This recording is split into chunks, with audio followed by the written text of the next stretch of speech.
MedCram.com. Welcome to another MedCram COVID-19 update. As we head into the winter months, we're going to take stock about what's going on with the COVID-19 pandemic, look at a couple of countries, specifically the United States and Russia.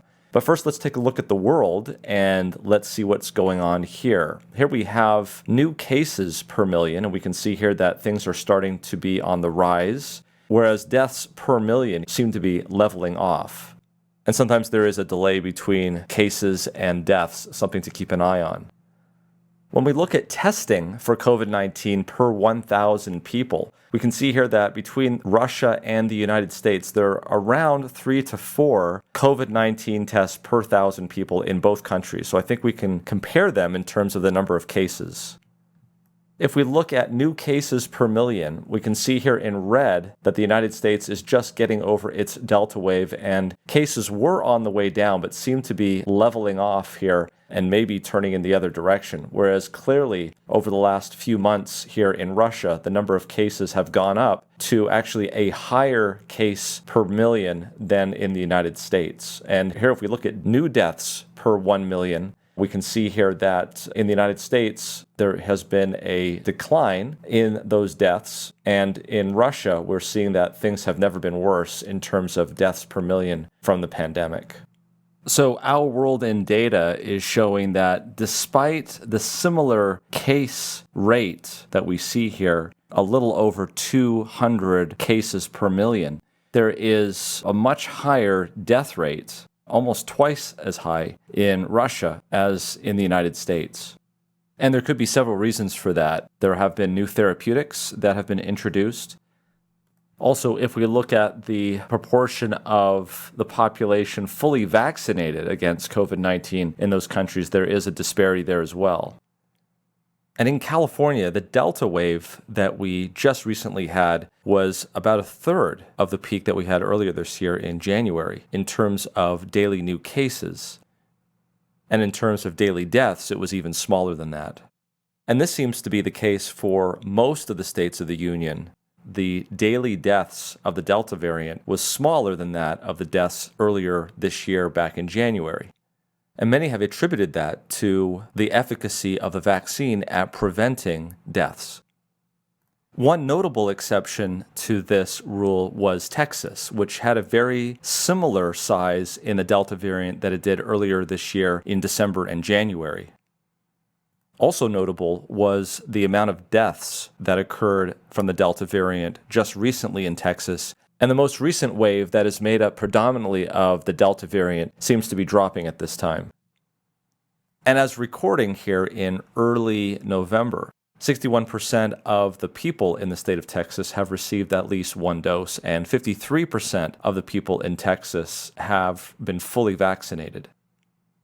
There's been some new light on just exactly how efficacious the vaccines have become based on a study that's been put out by the Texas Department of State Health Services.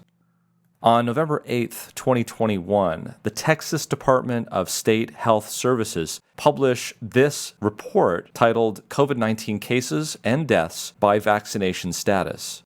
So this is not a study that is sponsored by the CDC or a study that was sponsored by any pharmaceutical corporation. This is the state of Texas looking internally as to what's going on in their state regarding infections and deaths and vaccine status. So this was a real-world study looking at real-world data. And the places that they looked for it was, number one, they looked at electronic laboratory reporting systems, or the ELRS. And this was linked data, so they could find positive SARS-CoV-2 data, either using PCR or antigen tests. The second bit of data that they found was with the vital records. And this is so that they can confirm death certificates from COVID. Finally, they were also able to tap into the immune registry to see who got vaccinated from any of the 3 authorized vaccines in the United States. And because all of this data was linked, they wanted to know the question of all the people who have died or who have gotten infections, which ones were vaccinated and which ones were not vaccinated. And they started looking at this on January 15, 2021, because that would be the first day that anybody in Texas would be completely vaccinated. And they took that analysis to October 1st, 2021, which is when they had the data from. And as we look at the data, what you'll see is they did two types of analysis. They looked at from January all the way through October, and they looked at September to October. And the reason why they wanted to look at September to October was because the Delta variant was predominant during this period, and they wanted to specifically look at this period to see what vaccine efficacy was. And so we're going to look at that. We're going to look at data in terms of infections and what vaccine status had on infections, and we're going to look at deaths to see what kind of effect vaccine status had on deaths. And then we're going to look at it throughout the entire time period in Texas, and also with respect to when there was the Delta variant. And then, of course, we can look at subgroup analyses in terms of age groups, etc. Okay, so let's take a look at the data. So the first thing that we're going to do is we're going to split the screen, and we're going to look at infections on one side, and we're going to look at deaths on the other side. In terms of the number of PCR positive and antigen positive subjects in the study, there was 1,545,390 infections. That was split out into three different groups. There was those that were unvaxxed, and that was 1,314,337. There were those that were partially vaxxed, and that was 184,732. And then there were those that were fully vaxxed, and that was 46,321. In terms of percentages, this was 85% of the total, this was 12% of the total, and this was 3% of the total. Now, if we look at age groups from the 18 to 29-year-old group, that made up the largest bulk, which was 24.3%. So interestingly, this young age group made up the majority of these cases or these infections. The next most plentiful was the 30 to 39 age group, and that made up 19.7%. And then finally, the 50 to 64-year-old group made up 17.7%. Now, if you look at this, the average age of this group was 39 years of age, which is pretty young when you consider that this was a very wide-ranging group. Males made up 47% of these infections, females made up 52%, and the additional 1% was unknown. So let's take a look at the data here in the actual publication. We're looking at cases or infections, and the time period is all the way from January to October 1st, 2021. And you can see here that they have adjusted the case rate by vaccination status at the rate per 100,000 people. And what they found that in the unvaccinated people, there was a 14,196.6 per 100,000 rate of SARS-CoV-2 infections, as opposed to 315.9 per 100,000 people. And that goes to, in terms of the difference, a 45-fold increased risk of coming down with SARS-CoV-2 if you're unvaccinated in Texas from January 15 to October 1st, 2021. Now, what's even more interesting is when you break it down by age. And we're looking from January all the way to October.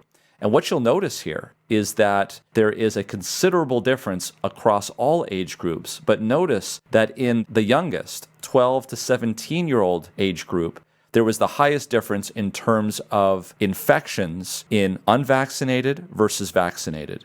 In other words, according to this data, the vaccines were the most effective at reducing infection in the 12 to 17-year-old age group.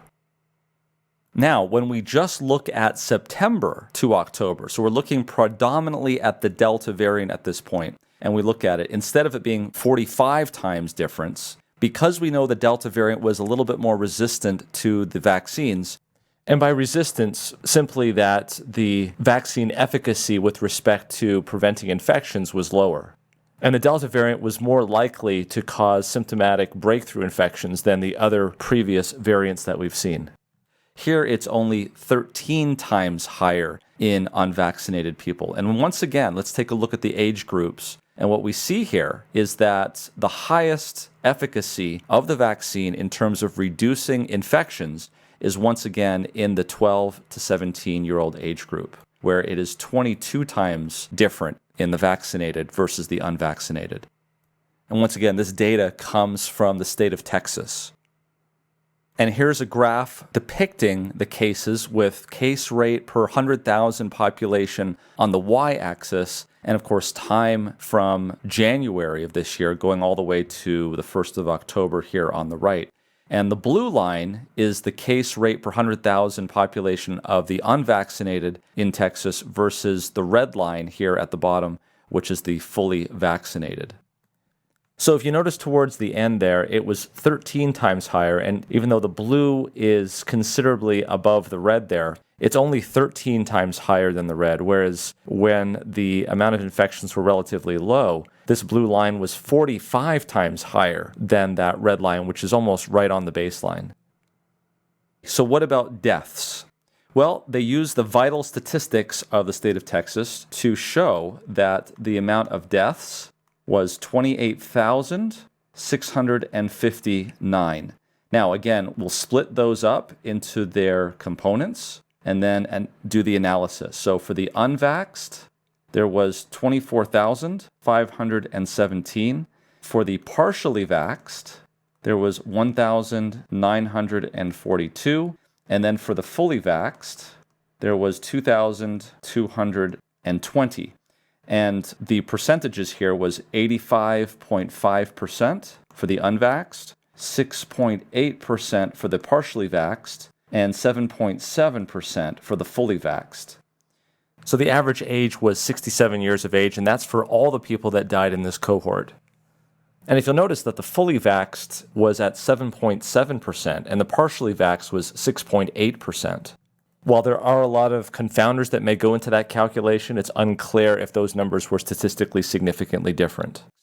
If they had vaccinated the older age group like we know that they did early on and allowed the younger groups to be vaccinated as they went along, it might set up a situation where the fully vaxxed would be much older than the partially vaxxed. Of course, that is purely speculation at this point. Nevertheless, in this cohort, the males represented 58% of the cohort, with females representing 41%. And once again, if you break it down by age, the 75 plus age group represented 35% of the deaths, whereas the 65 to 74-year-old age group was 25.1%. So you can see here clearly that in terms of infections, the younger you are, the more likely you are to become infected, but the older you are, the more likely you are to die. But clearly, it wasn't people greater than 80 that were exclusively dying of COVID-19. 25% of the deaths were in the 65 to 74-year-old age group. And of course, if you add these up, fully 40% of the deaths were in those less than the age of 65. So now we're going to do what we did for the infections and look at the age breakdown for the age-adjusted death rates. And again, we're going back to January 15 to October 1st of 2021. And what we can see here is that there is a 40 times higher rate of death in the unvaccinated cohort versus the vaccinated cohort. And as you can see, the vaccines had their highest efficacy in the 18 to 29-year-old age group, with a 99 times higher rate of death in those that were unvaccinated.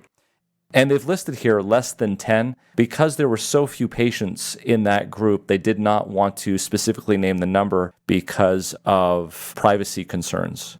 But just realize that there was less than 10 in the number of fully vaccinated COVID-19 associated deaths in the 18 to 29-year group. Whereas those in the unvaccinated was 339. But you can see that across the board, these numbers were significantly high. Now let's look at the death rate from September 4 to October 1st, 2021, and this is going to include more of the Delta variant. And as we expected, the number is high, but it's not as high. It's 20 times higher death rate for those that are not vaccinated in the state of Texas. And when we look at the vaccine efficacy at preventing deaths in September to October, we can see once again that the numbers are high across the board, regardless of age. And once again, the efficacy in the 18 to 29-year-old age group is, in this case, the second highest in the cohort. What about death rate and the graph? Once again, we have the death rate here per 100,000 population on the y-axis, and we have time starting in January on the x-axis. Blue are the unvaccinated, and red are the fully vaccinated, and you can see here graphically what these numbers have been telling us. Now, the last bit of information from this study, it's looking at the behavior of the SARS-CoV-2 virus before the Delta variant was predominant, as it says here in late June, versus after it was predominant, which was in late June. And so if we look at that, is the Delta variant more infectious? Is it more virulent? Is it more likely to put you into the hospital or even cause you to die? And what this study found in the state of Texas was that as opposed to in April of 2021 versus August of 2021, when the Delta variant was much more prevalent, there was a 4 times higher risk of infection after the Delta variant became the predominant strain. So clearly, the Delta variant was more successful at causing infections. However, when we looked at deaths, and there's been some discrepancy here, the question is whether or not the Delta variant is more deadly or not. What they found here was in comparison to April versus August, there was a 5 times higher rate of death associated with the Delta variant. And this seems to lead to other research that has been done that shows credence in the idea that the Delta variant is not only more infectious, but it is more deadly. The other possibility is that, of course, the vaccines are waning in their efficacy, and that could be the reason why we're seeing these shift in numbers. And this article also states the highest proportion of COVID-19 cases and COVID-19 associated deaths were among unvaccinated people compared with those who were fully or partially vaccinated. And here's the important part. Over time, however, as more and more people get vaccinated, the proportion of cases and deaths among vaccinated people is expected to rise. And you can imagine that if the extreme example of 100% of people were vaccinated, you wouldn't see any unvaccinated people in the hospital, even though we know that the vaccine is not 100% effective, and there are always going to be some people, even if it's a few. And so that's the thing that you have to understand. They demonstrate that here. When you look at January 15 to October 1st of 2021, you can see that whereas the fully vaccinated people only made up 3% of the cases and the unvaccinated made up 85% of the cases. However, if you look just towards the end, when more and more people are becoming vaccinated, that 3% jumps to 8.4%, and the 85% drops down to 72% of cases. Same thing is happening with deaths as well. We have 7.7 fully vaccinated going to 13.7% of cases. This doesn't mean that the vaccine necessarily is working less, although that certainly could be the case. What it goes to show is that because more and more of the population is becoming vaccinated, we would expect to see more and more of those being hospitalized to also be vaccinated, even though there wouldn't be a drop in the efficacy of the vaccine. It's just based on population and statistics. And if you're interested to know more about the methods, data sources, definitions, timeframes, linking methods, rate calculations, and limitations of this study, please go to the description below where we will put the link to this study. I think this is an important study because it shows real-world data, and it's coming from a state government that doesn't endorse vaccine or mask mandates.